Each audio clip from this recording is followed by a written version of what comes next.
काफ़ी आसान शब्दों में ये टॉपिक समझाने वाली हूँ, क्योंकि बहुत सारे लोगों को कंसीव करने में काफ़ी ज़्यादा दिक्कतें आती हैं। तो ऐसे केस में घबराने की बिल्कुल भी ज़रूरत नहीं है।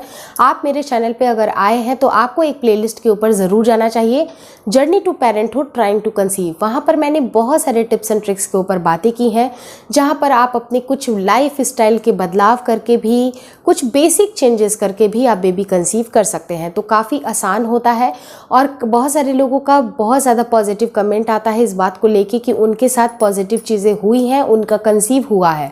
तो आप बिल्कुल भी हताश निराश मत होइए, आप विश्वास के साथ उन सारे टिप्स एंड ट्रिक्स को फॉलो करिए, डेफिनेटली आपका भी कंसीव होगा।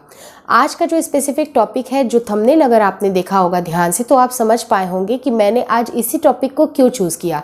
ये जो टॉपिक होती है, बच्चेदानी के मुंह को लेके बहुत सारी तरह की बातें होती हैं। तो बिना किसी मिथ को फैलाए हुए मैं आज आपको रियलिटी बताने वाली हूँ कि ये बच्चेदानी का मुंह इतना ज़्यादा इंपॉर्टेंट होता क्यों है। देखिए, एक औरत के शरीर में अगर शुरुआत से अगर बात की जाए, राइट फ्रॉम उनके मेंस्ट्रुएशन से लेके गर्भाधारण तक और गर्भाधारण से लेके उनके डिलीवरी तक बच्चेदानी का बहुत बड़ा रोल होता है। क्योंकि अगर बच्चेदानी का मुंह नहीं खुला होता है तो आपकी मेंस्ट्रुएशन जो ब्लड होती है वो आउट नहीं होगी।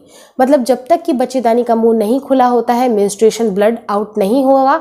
इसलिए उस टाइम पे, जिस समय आपका मेंस्ट्रुएशन हो रहा है, उस समय इसका मुंह खुला हुआ होता है। दूसरे टाइम पे ये जब खुलता है, जब आपका ओव्यूलेशन होता है तब, यानी कि आपके शरीर से जो अंडा रिलीज होता है उस टाइम पे भी बच्चेदानी का मुंह खुला होता है। और last but not the least कि डिलीवरी के टाइम पे जब ये बच्चेदानी का मुंह 10 सेंटीमीटर तक खुला होता है तो ही आपके प्रसव की जो कार्यक्रम होता है उसके बाद ही ये परफॉर्म होती है। अगर मतलब बच्चे को इस धरती पे लाना है नेचुरल तरीके से, तो बच्चेदानी ही एक ऐसा रास्ता होता है जहाँ से उसको गुजरना होता है। जब तक कि 10 सेंटीमीटर तक बच्चेदानी का मुंह नहीं खुल जाता है तब तक आपकी नॉर्मल डिलीवरी पॉसिबल नहीं है। तो आज ये बच्चेदानी के टॉपिक को इसलिए मैंने लिया हुआ है क्योंकि ये आपके गर्भाधारण में भी ये बहुत बड़ा रोल प्ले करती है। एक औरत के शरीर में जो मेंस्ट्रुएशन साइकिल होती है, जो पीरियड का लेंथ होता है, वो डिसाइड करता है, उसके अनुसार से आपके बच्चेदानी में बहुत ज़्यादा परिवर्तन आते हैं। अगर मैं नॉर्मल साइकिल की अगर बात कंसीडर करूं, मान लीजिए कि आपकी साइकिल बहुत ही गड़बड़ है, तो ऐसे केस में आप पहले मेरे दूसरी प्लेलिस्ट को देख लीजिए, घरेलू उपाय, जहां पर मैंने आपको आपकी मासिक धर्म को रेगुलर करने के लिए कुछ उपाय बताए हुए हैं। अगर रेगुलर होती है तो आपको ज़्यादा समझ में आएगा कि आपके शरीर में ओव्यूलेशन कब हुआ है।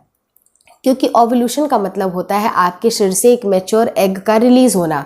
जब आपके शरीर में जब अंडा परिपक्व होता है, वो बाहर की तरफ निकलता है फैलोपियन ट्यूब के रास्ते से, तो होता क्या है कि वहाँ पर फर्टिलाइजेशन के लिए जब मेल के सेल्स अगर मौजूद नहीं होंगे तो फर्टिलाइजेशन नहीं होगा और कंसीव नहीं होगा।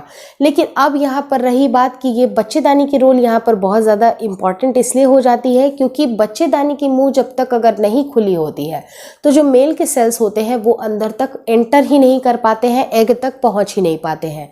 तो एग तक वो पहुँचेंगे नहीं तो आपका कंसीव होगा कैसे। इसलिए बहुत ज़्यादा ज़रूरी है कि आपके मेंस्ट्रुएशन ट्रैक का आपको ध्यान रखना बहुत ज़्यादा ज़रूरी है। अगर मैं नॉर्मल पीरियड साइकिल 28 से 30 दिन वाली अगर बात करूं, तो पहला दिन जिस समय आपका पीरियड आता है उस समय भी आपके बच्चेदानी का मुंह खुला होता है, जैसे मैंने आपको बताया कि जिससे आपका मेंस्ट्रुएशन ब्लड आउट होता है। लेकिन आपके शरीर पे उस समय एग रिलीज नहीं होता है, आपका एग रिलीज होता है आपके ओव्यूलेशन के टाइम पे। आपकी मान लीजिए कि साइकिल अगर लंबी है या शॉर्ट है, आप कंफ्यूज हो गए हैं, तो आपको कंफ्यूजन नहीं आना है। आपको ये मान के चलना है कि जिस दिन आपका पीरियड आता है उसके 14 दिन पहले आपका ओव्यूलेशन होता है। एक नट सेल में रफली एक अंदाज होता है। तो इसी हिसाब से आपको आपके रिलेशन को प्लान करना है जिससे कि आपको कंसीव करने में काफ़ी ज़्यादा मदद मिले।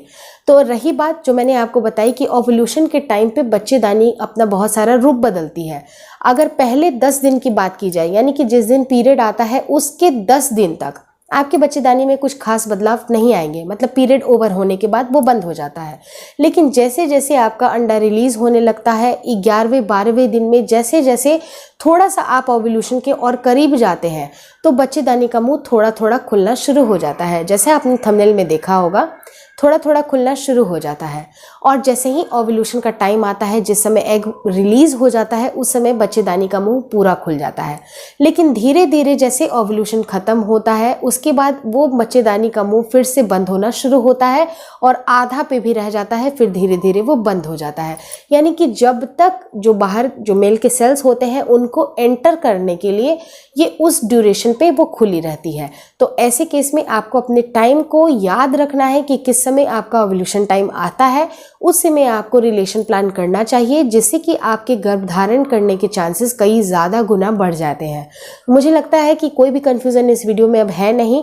अगर आपके मन में कुछ डाउट रहती है तो बिना हेजिटेशन के आप कमेंट ज़रूर करिए।